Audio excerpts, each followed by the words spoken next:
ഇന്നത്തെ നമ്മുടെ റെസിപ്പി പഴം കൊണ്ട് തയ്യാറാക്കിയെടുക്കാവുന്ന നല്ല 4 മണി പലഹാരമാണ്. അപ്പോൾ പണ്ടുകാലത്ത് നമുക്ക് ഉണ്ടാക്കിയെടുക്കുന്ന അതേ രീതിയിൽ തന്നെ നല്ലൊരു റെസിപ്പിയാണ്. അപ്പോൾ എല്ലാവരും ട്രൈ ചെയ്ത് നോക്കുക. ഇന്നത്തെ റെസിപ്പി നിങ്ങൾക്ക് ഇഷ്ടപ്പെടുകയാണെങ്കിൽ ലൈക്ക് ചെയ്യാനും ചാനൽ ആരെങ്കിലും പുതിയതായിട്ട് കാണുവാണെങ്കിൽ സബ്സ്ക്രൈബ് ചെയ്യാനും മറക്കല്ലേ. അപ്പോൾ ഇതെങ്ങനെയാണ് ഉണ്ടാക്കിയെടുക്കുന്നതെന്ന് നോക്കാം. ആദ്യം നമ്മൾ പഴം ബോണ്ടയാണ് പണ്ട് ചായക്കടകളിലൊക്കെ വാങ്ങിച്ച് കഴിക്കുന്ന പഴം ബോണ്ടയാണ് ഉണ്ടാക്കിയെടുക്കുന്നത്. ഇതിന് വേണ്ടിയിട്ട് ഞാനിവിടെ 2 ചെറുപഴമാണ് കേട്ടോ എടുത്തിട്ടുള്ളത്. നേന്ത്രപ്പഴം വെച്ച് ചെയ്ത് കഴിഞ്ഞാൽ ആ ഒരു ടേസ്റ്റ് ഉണ്ടാവില്ല. അപ്പോൾ 2 ചെറുപഴം ചെറിയ കഷ്ണങ്ങളായിട്ട് മുറിച്ചെടുത്ത് ഒരു മിക്സിയുടെ ചെറിയ ജാറിനകത്തോട്ടേക്ക് ഇട്ട് കൊടുക്കുക. ഇതിലോട്ടേക്ക് നമുക്കൊരു 2 ടേബിൾ സ്പൂൺ തുടങ്ങി 2.5 ടേബിൾ സ്പൂൺ വരെ പഞ്ചസാരയും ഏലക്കപ്പൊടിയും കൂടി ഇട്ട് കൊടുക്കാം. ഒരു 1/2 ടീസ്പൂൺ ഏലക്കപ്പൊടി ഇട്ട് കൊടുക്കാവുന്നതാണ്.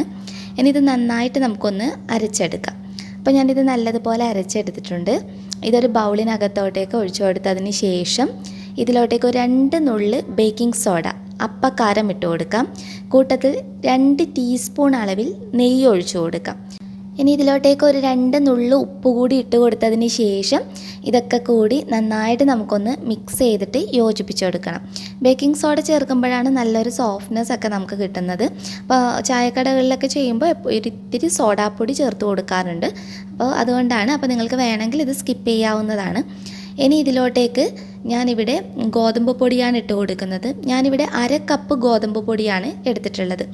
ഇത് കൂടാതെ ഇതിലോട്ടേക്ക് 1.5 ടേബിൾ സ്പൂൺ അളവിൽ റവ കൂടിയാണ് ഇട്ട് കൊടുക്കുന്നത്. 1/2 കപ്പ് ഗോതമ്പ് പൊടിയും 1.5 ടേബിൾ സ്പൂൺ അളവിൽ റവയും ആദ്യം സ്പൂൺ കൊണ്ട് നന്നായിട്ട് മിക്സ് ചെയ്ത് കൊടുക്കണം. എന്നിട്ട് നമ്മൾ വേണമെങ്കിൽ മാത്രം വെള്ളം കുറച്ച് ഒഴിച്ചു കൊടുത്താൽ മതി കേട്ടോ. അപ്പോൾ നോക്കിയിട്ട് ഒഴിച്ചു കൊടുക്കണം. ഇതിൻ്റെ ഒരു ബാറ്റർ എന്ന് പറയുന്നത് ഒത്തിരി അങ്ങ് കട്ടിയായി പോകാനും പാടില്ല, ഒത്തിരി ലൂസായി പോകാനും പാടില്ല.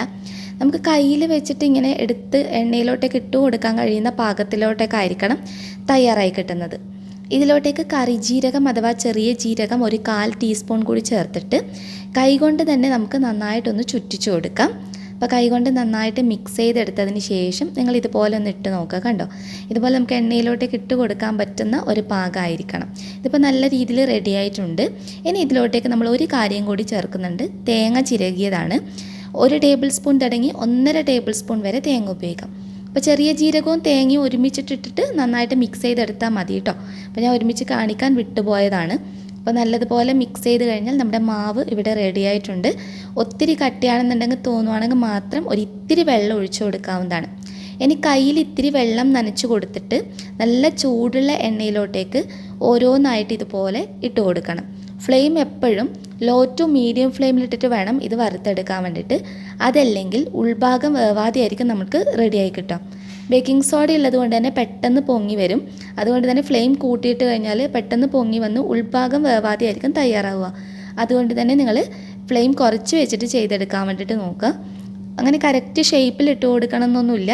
ഇത് നന്നായി പൊങ്ങി നല്ല രീതിയിൽ തന്നെ നമുക്ക് റെഡിയായി കിട്ടും. ഇതിപ്പോൾ എല്ലാം ഞാൻ ഫ്രൈ ചെയ്തെടുത്തിട്ടുണ്ട്. ഇപ്പോൾ കളറൊക്കെ മാറി വന്നു തുടങ്ങിയിട്ടുണ്ട്. കണ്ടോ, നല്ല പാകത്തിന് നമുക്ക് തയ്യാറായി വന്നിട്ടുണ്ട്. നമ്മൾ ആ റവയും നെയ്യൊക്കെ ഒഴിച്ച് ചെയ്യുമ്പോൾ ഒരു പ്രത്യേക സ്വാദാണ് കേട്ടോ. അപ്പോൾ ഇത് നമുക്കൊരു പാത്രത്തിനകത്തോട്ടേക്ക് മാറ്റാം. അടുത്തതായിട്ട് നമ്മൾ പഴം നുറുക്കാണ് ചെയ്തെടുക്കുന്നത്. ഇതിന് മുന്നേ നമ്മളൊരു റെസിപ്പി അപ്ലോഡ് ചെയ്തിട്ടുണ്ടായിരുന്നു. ഇന്ന് അതിൽ നിന്നും കുറച്ചുകൂടി ഡിഫറെൻ്റ് ആയിട്ടുള്ള ഒരു റെസിപ്പിയാണ് കാണിക്കുന്നത്. ഒരു നേന്ത്രപ്പഴം ഇതുപോലെ ഒന്ന് മുറിച്ചെടുത്തിട്ടാണ് നമ്മൾ ചെയ്തെടുക്കുന്നത് കേട്ടോ. ഇനി ഒരു പാൻ വെച്ച് അതൊന്ന് ചൂടായി വരുമ്പോൾ അതിലോട്ടേക്ക് 1 ടേബിൾ സ്പൂണോളം നല്ല നാടൻ നെയ്യ് ഒഴിച്ചു കൊടുക്കണം. നെയ്യ് നന്നായിട്ട് ചൂടായി വരുമ്പോൾ നമ്മൾ സാധാരണ പഴം വാട്ടിയെടുക്കാറുണ്ടല്ലോ, ആ ഒരു രീതിയിലാണ് ചെയ്തെടുക്കുന്നത്. മുന്നേ നമ്മൾ പഴം പുഴുങ്ങിയെടുത്തിട്ട് ശർക്കരപ്പാനിയെ മിക്സ് ചെയ്തിട്ടുള്ള റെസിപ്പിയാണ് കാണിച്ചിട്ടുണ്ടായിരുന്നത്. ഇന്ന് നമ്മൾ ചെയ്യുന്നത് മറ്റൊരു രീതിയിലാണ്. അതുകൊണ്ട് തന്നെ പഴം ചെറിയ കഷ്ണങ്ങളായി മുറിച്ചെടുത്തിട്ട് ഇതുപോലെ നെയ്യിലിട്ട് വാട്ടിയെടുക്കണം. മുഴുവൻ പഴവും ചേർത്ത് കഴിഞ്ഞ് കഴിഞ്ഞാൽ ഫ്ലെയിം ഒരു ലോ ടു മീഡിയം ഫ്ലെയിമിലിട്ടിട്ട് തിരിച്ചും മറിച്ചും ഇട്ടിട്ട് ചെറുതായിട്ട് കളർ മാറി വരുന്ന പാകത്തിൽ റെഡിയാക്കി എടുത്താൽ മതിയാകും കേട്ടോ. അപ്പോൾ പാൻ നമുക്ക് ജസ്റ്റ് ഒന്ന് ചുറ്റിച്ച് കൊടുക്കാം. നിങ്ങൾക്ക് മൺചട്ടിയിൽ വേണമെങ്കിൽ മൺചട്ടിയിൽ ചെയ്തെടുക്കാവുന്നതാണ്. അപ്പോൾ ഒന്നുകൂടി നല്ലതായിരിക്കും. അപ്പോൾ ഞാനിത് തിരിച്ചിട്ട് കൊടുക്കുവാണ് കേട്ടോ. ചെറുതായിട്ട് കളറൊക്കെ മാറി വരുമ്പോൾ ഇതുപോലെ നമുക്കൊന്ന് തിരിച്ചിട്ട് കൊടുക്കാം. അപ്പോൾ അത്യാവശ്യം ചെറുതായിട്ടൊന്ന് മൊരിച്ചെടുത്താൽ മതിയാകും. ഇനി ഇതിലോട്ടേക്ക് ഏലക്കപ്പൊടിയാണ് ഇട്ട് കൊടുക്കുന്നത്.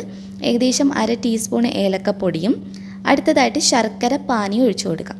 ഞാനിവിടെ ഏകദേശം 1 ടേബിൾ സ്പൂണോളം ശർക്കര പാനിയെ ഒഴിച്ചു കൊടുക്കുന്നുള്ളൂ. അപ്പോൾ അത് ഓരോരുത്തരുടെയും മധുരത്തിനനുസരിച്ചിട്ട് ഉപയോഗിക്കാവുന്നതാണ്. ശർക്കര പാനി ഒഴിച്ചു കഴിഞ്ഞ് കഴിഞ്ഞാൽ നേന്ത്രപ്പഴമൊക്കെ ആ ഒരു നെയ്യിൽ ഇതിലൊക്കെ കിടന്നിട്ട് തവി കൊണ്ട് ജസ്റ്റ് ഇതുപോലെ ഒന്ന് മിക്സ് ചെയ്തിട്ട് യോജിപ്പിച്ച് കൊടുക്കണം. എല്ലാം നന്നായിട്ട് മിക്സ് ചെയ്ത് യോജിപ്പിച്ച് കഴിഞ്ഞാൽ തേങ്ങയുടെ 1/4 പാലാണ് നമുക്കിനി ഇതിലോട്ടേക്ക് ആവശ്യമായിട്ടുള്ളത്. 1 ടേബിൾ സ്പൂൺ 1.5 ടേബിൾ സ്പൂണൊക്കെ തന്നെ ധാരാളമാണ് കേട്ടോ. ഈ ഒരു നേന്ത്രപ്പഴത്തിനൊക്കെ ജസ്റ്റ് മിക്സ് ചെയ്തിട്ട് അപ്പോൾ തന്നെ ഫ്ലെയിം ഓഫ് ചെയ്യാവുന്നതാണ്. അപ്പോൾ തേങ്ങാപ്പാലും കൂടി ഒഴിച്ച് കഴിക്കുമ്പോഴത്തേക്കും നല്ല ടേസ്റ്റാണ്.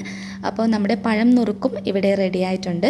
അപ്പോൾ നല്ല നാടൻ രുചിയിൽ പഴം നുറുക്കും അതുപോലെ തന്നെ പഴം ബോണ്ടയും വളരെ എളുപ്പത്തിൽ നമുക്ക് തയ്യാറാക്കി എടുക്കാവുന്ന നല്ല 2-4 മണി പലഹാരങ്ങളാണ്. അപ്പോൾ എല്ലാവരും ഈ രീതിയിൽ ഒന്ന് ട്രൈ ചെയ്ത് നോക്കൂ, നിങ്ങൾക്ക് എന്തായാലും ഇഷ്ടമാകും. നെക്സ്റ്റ് വീഡിയോയിൽ ഇനിയും നല്ലൊരു വെറൈറ്റി ഡിഷായി നമുക്ക് വീണ്ടും കാണാം. അതുവരെ ടേക്ക് കെയർ, ബൈ ബൈ.